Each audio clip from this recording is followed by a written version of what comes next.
Good morning and welcome to This Week. Healthcare havoc. We have my Republican colleagues trying to scare everybody. Will the gentleman yield? No, I will not yield to this monkey court. Obamacare's rollout botched. The new law under fire. Is the president's signature achievement in serious trouble? This morning, the debate from all sides, plus our own expert, Dr. Richard Besser. Then, former Vice President Dick Cheney out of office, still making headlines. On new revelations of secret spying, the Republican Civil War, and his daughter's run for Senate. Cheney takes it all on live, only on This Week. Plus, the perils of social media, power players embarrassed. It's all right here this Sunday morning. From ABC News, This Week with George Stephanopoulos starts now.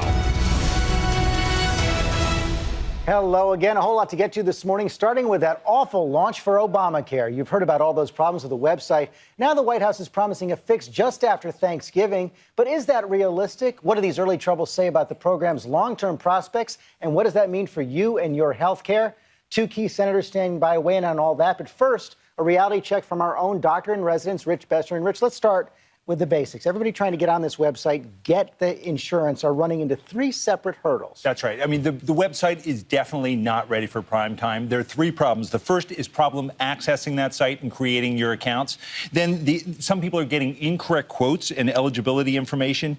And then that information that's being passed to insurance companies isn't always correct. These are all big problems. And there are always, problems with technological startups, with network startups. But what does this say about the long-term prospects for the program? Well, if they get it fixed in 6 months, I don't think anyone's going to be talking about this. But there's some key factors here.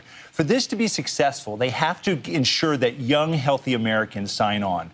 There are only 15% of Americans that this website matters for.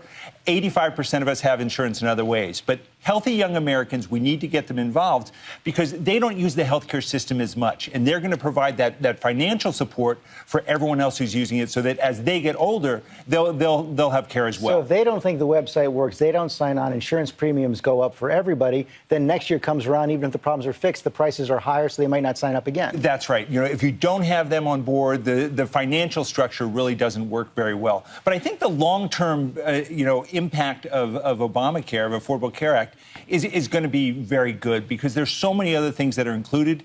Coverage of people who have existing medical conditions, coverage of children up to age 26, free preventive care. And these things are things people, once they get them, they're going to want them. They're not going to want them to go away. You still have this immediate problem of the website. The White House now promising to get it fixed by the end of November. Is that realistic? I think it is. Well, the end of November is questionable. If they don't hit the end of November, they're going to have problems with people whose insurance expires at the end of December, and they may have to push some of those deadlines. They brought in a new executive to oversee this. I think that's a good sign. They have one contractor who's responsible for this.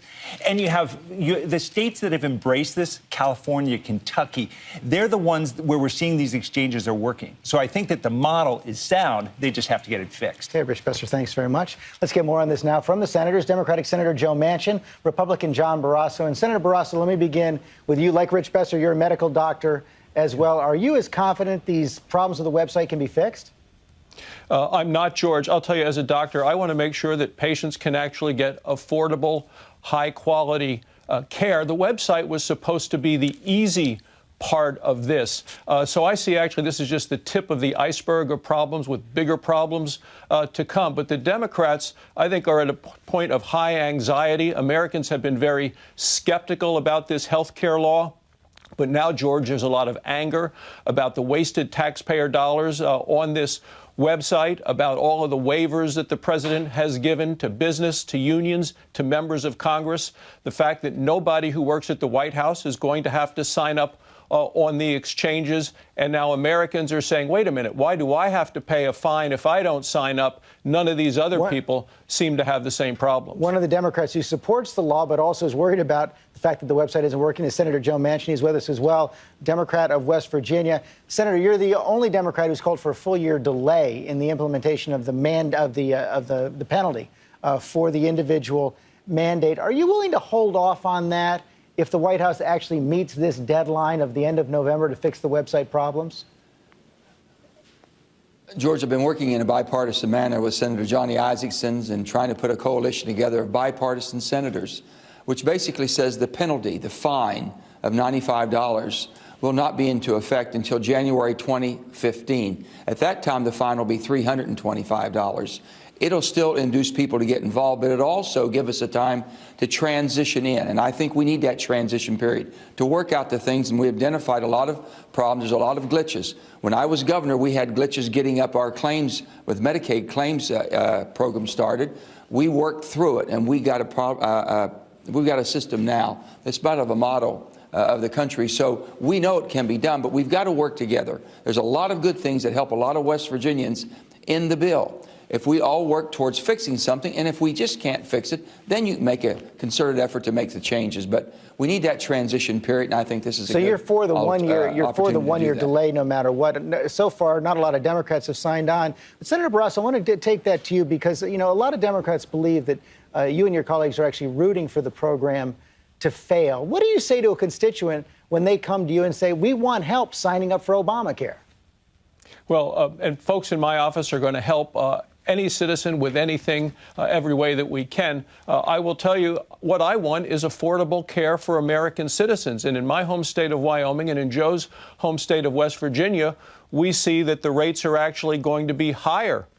The New York Times front page story the other day said exactly that the law has failed to provide affordable care and coverage in rural America. So that is a real problem. The president made promises that this was going to be cheaper than your cell phone bill, easier to use than Amazon, and you could keep your doctor. People all across the country, George, are seeing that's just not true. Secretary Sebelius, Health and Human Services Secretary Kathleen Sebelius, is going to be facing some tough questions on Capitol Hill this week. Senator Barrasso, you've already called on her to resign. Here was her response. The majority of people calling for me to resign, I would say, are people who I don't work for and who do not want this program to work in the first place. Senator Manchin, do you think Kathleen Sebelius should keep her job? I think Kathleen was successful as an insurance commissioner in Kansas. She was a successful governor working with both sides of the aisle. She's very capable of bringing people together. I think it was unfortunate to comment the way it came out. But with that being said, I'm not asking do you think she for should stay in the job of this law. I think she should stay, and I think she will get the job done, and I think she needs to bring people around her, and I think she can do that. We've got to move forward. If you're wanting to kill the program and you start making all these changes, that would kill the program. All we're asking for is don't have the fine go into place, get market-driven products, make sure you can entice and through incentives of getting young people that are healthy to join into this. We are a consumer nation. We have the great entrepreneurs. We can make this happen, but we've all got to be on the same team right now, which is Team America, to make things happen. Senator Barrasso, are you willing to work with Senator Manchin on something like that? Of course, you were against the law from the start, but it is now the law of the land. You willing to work with him and other Democrats on trying to figure out ways to get it fixed? Well, Joe Manchin and I have co-sponsored a number of pieces of legislation about American energy. We continue to work together and are good friends. What he is proposing is a good idea because, one is, it's a law. It's not just the president waving his magic wand and saying, well, this doesn't apply. Here, we'll give these people waivers. We'll let other people out of it. So I encourage Senator Manchin. But again, that's just the first step. People are getting hit with sticker shock. You know, we've had more people since October 1st, George, get letters of denial where they're losing the insurance that they have, than have been people that have actually been able to sign up for the Obama health care law. And you talk about Secretary Sebelius and her comments. She's already, as of Saturday Night Live last night, the laughingstock of America. So she's lost considerable credibility. And even when she says, hey, things are going better with the exchanges, I will tell you, just on Friday in Washington State, 8,000 people, because the state exchange wasn't coordinated with the federal database, 8,000 people were told they were going to get a higher subsidy than they're actually going to get. Now they're going to have to go back to all of those people and say, no, you're going to even pay more out of your own pocket than you thought you were going to. Senator Manchin, you get the last word. Are you seeing any indication from anyone in the administration that they are willing to go along with some sort of delay? I'm not sure. I haven't spoken in detail with them, but I can tell you if we have a bipartisan group, which we've had before, when they shut down to get it back open, we had 7 Republicans, 6 Democrats, and an independent. George, nobody should be forced to buy a policy that costs more than what they had, and is inferior to what they had. Those things have to be worked out. The new markets that we're opening up basically is going to be good, but it has to be affordable. You have to work through this. The transition period of 1 year is very reasonable and doable, and the fines don't go in effect until 2015. We're still working through it. If you delay it, you're never going to have to really identify the problems and work them out. If you work through this through a transition period, I think you can. John in Wyoming and me in West Virginia, we have a lot of people that have benefited so far, but we have more people that need to have affordable health care. It shouldn't be unaffordable or be onerous to them. We've got to work this out. John is very knowledgeable. He's a good friend of mine. We can work together as Democrats and Republicans because we truly are Americans first. That's what we have to. We can't go back to the old system. Gentlemen, thank you very much for your time this morning. And now to the latest on the NSA spy scandal. A brand new report says the government's secret program to listen in on foreign leaders, including our allies, was even bigger than originally thought. And it comes after the German chancellor lectured President Obama this week when she found out that the U.S. has been tapping her personal cell phone. ABC's chief foreign correspondent Terry Moran has been tracking this growing controversy. Good morning, Terry. Good morning, George. Well, the hits just keep on coming from Edward Snowden's Niagara of leaks out of the NSA. And the damage to U.S. interests and the image of the country abroad just keeps growing. The latest, the German interior minister is now calling for an investigation, saying that if the U.S. tapped German cell phones on German soil, it broke German law. And, quote, those responsible must be held accountable. On the Mall in Washington Saturday, protesters speaking out against NSA surveillance, including the man who sparked it all, NSA whistleblower Edward Snowden, still stuck in Russia. He asked me to deliver this message to you. We are here to remind our government officials that they are public servants, not private investigators. Snowden's cascade of shocking leaks have many close U.S. allies infuriated. Just this weekend, the revelation in a German newspaper that the U.S. Embassy in Berlin was a secret listening post spying on German government officials and business leaders. And it was just one of 80 similar NSA and CIA listening posts around the world. All this after reports that the U.S. was tapping world leaders' cell phones, including German Chancellor Angela Merkel.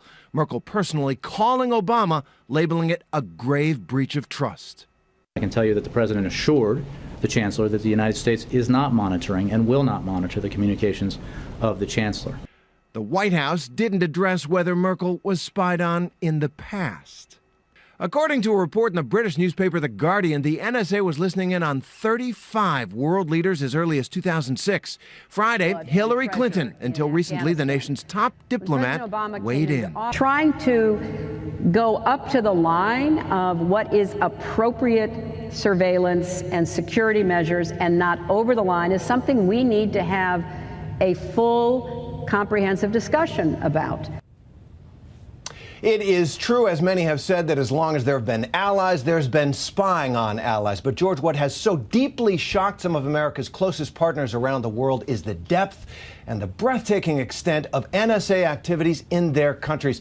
You get the sense they feel they've been digitally invaded by the NSA, and their sense of the violation of their privacy and the invasion of their citizens' privacy is profound, George. And they're pushing back hard. Okay, Terry, thanks very much.